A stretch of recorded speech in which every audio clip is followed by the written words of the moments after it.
সকলকে স্বাগতম অর্পিতাস ল সলিউশনে। আমাদের আজকের আলোচনার বিষয় রেজিস্ট্রেশন আইন।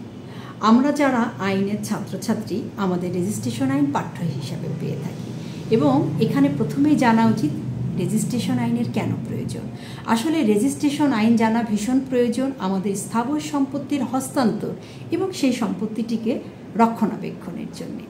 তাহলে আমাদের পাঠ্যপুস্তক ধরে যদি আমরা আলোচনা করি আমাদের প্রথমেই জানতে হয় রেজিস্ট্রেশন আইনের সংজ্ঞা। রেজিস্ট্রেশন আইন কাকে বলে বা রেজিস্ট্রেশন আইন কি? খুব সহজভাবে আমরা বলতে পারি কোনো সম্পত্তি কেনা বেচা হস্তান্তর বা কোনো লিজ দলিল যখন সরকার অনুমোদিত রেজিস্ট্রি অফিস থেকে নথিভুক্ত করা হয় সেটি আসলে রেজিস্ট্রেশন বা তাকে আমরা রেজিস্ট্রি বলবো। সবসময় মনে রাখবেন রেজিস্ট্রেশনের বিষয়বস্তু হচ্ছে দলিল, অর্থাৎ কোনো স্থাবর সম্পত্তির দলিল যখন সরকারি অফিস দ্বারা রেজিস্ট্রেশন অফিস দ্বারা নথিভুক্ত করা হয় সেটিই আসলে রেজিস্ট্রেশন। এরপরে আমরা আসব রেজিস্ট্রেশন আইনের উদ্দেশ্য। আমাদের রেজিস্ট্রেশন অ্যাক্ট 1908 প্রণয়ন করা হয়েছিল কিছু উদ্দেশ্যকে সামনে রেখে। এর প্রথম উদ্দেশ্যই ছিল জনসাধারণকে প্রতারণা থেকে রক্ষা করা, অর্থাৎ একই সম্পত্তি যাতে একাধিক ব্যক্তির কাছে বিক্রি হতে না পারে বা কেউ মৌখিক দানপত্র একাধিক ব্যক্তির বরাবর করতে না পারে, এই সমস্ত কারণে আসলে প্রতারণা থেকে রক্ষা পাওয়ার উদ্দেশ্যে রেজিস্ট্রেশন অ্যাক্ট 1908 তৈরি করা হয়। এরপরে আমরা যদি আসি উদ্দেশ্য দ্বিতীয়, মালিকানার স্বচ্ছতা বজায় রাখা, অর্থাৎ এই সম্পত্তির কে প্রকৃত মালিক তার স্বচ্ছতা বজায় রাখার জন্য রেজিস্ট্রেশন আইন আবশ্যক ছিল এবং সম্পত্তি নিয়ে ভবিষ্যতে যাতে বিরোধের সৃষ্টি না হয় এটিও আমাদের রেজিস্ট্রেশন আইনের অন্যতম উদ্দেশ্য। এরপরে আমরা আসি রেজিস্ট্রেশনের জন্য কোন দলিলগুলো আবশ্যক, অর্থাৎ কোন দলিলগুলো রেজিস্ট্রেশন করা বাধ্যতামূলক। প্রথমে আসি স্থাবর সম্পত্তির বিক্রয়, দান বা যে কোনো ধরনের হস্তান্তর হলে অবশ্যই সেটি রেজিস্ট্রেশন করা বাধ্যতামূলক। লিজ বা ভাড়া যখনই 1 বছরের বেশি হবে সেটিও আসলে রেজিস্ট্রেশন করা বাধ্যতামূলক। এছাড়া বন্ধক দলিল, যে কোনো ধরনের দানপত্র, উইল বা ওসিয়ত, এগুলো সব কিছুই রেজিস্ট্রেশন আইন মোতাবেক রেজিস্ট্রি করতে হবে।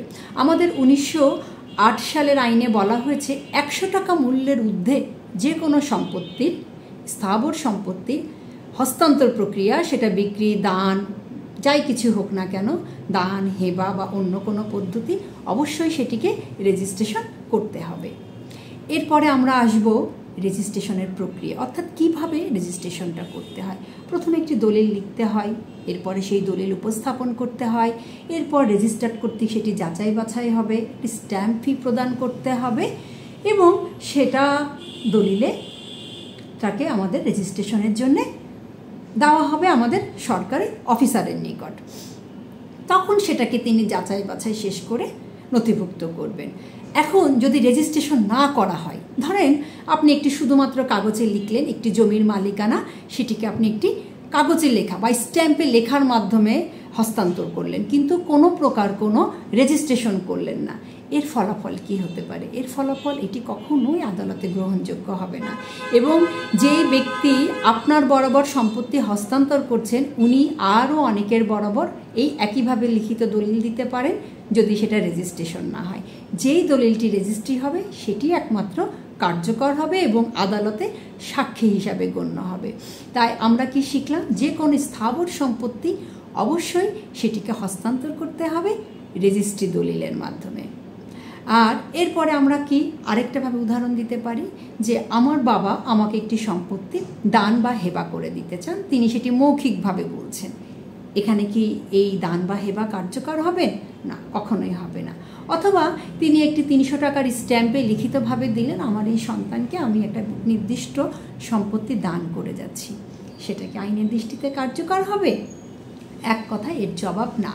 আইনের দৃষ্টিতে কার্যকর করতে গেলে আপনাকে অবশ্যই সেই দান বা হেবা দলিলটি যথাযথ পদ্ধতিতে রেজিস্ট্রি করতে হবে।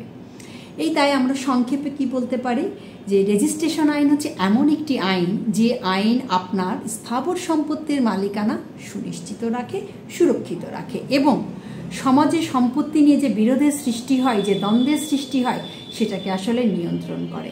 রেজিস্ট্রেশন আইনের প্রণয়নের প্রধান উদ্দেশ্যই ছিল সম্পত্তি নিয়ে সমাজে বিরোধকে কমিয়ে আনা এবং সম্পত্তির প্রতি মালিকানাকে সুনির্দিষ্ট করা। রেজিস্ট্রেশন আইন এত বড় ব্যাপক একটি আইন, এই সম্পর্কে আমাদের অনেক কিছু জানার আছে। আপনাদের যাদের পাঠ্যপুস্তকে রেজিস্ট্রেশন আইন আছে, আমরা সেই প্রতিটা চ্যাপ্টার ওয়াইজ পাঠ্যপুস্তক অনুযায়ী এই রেজিস্ট্রেশন আইন সম্পর্কে আলোচনা করব। আমাদের সঙ্গে থাকবেন। ধন্যবাদ।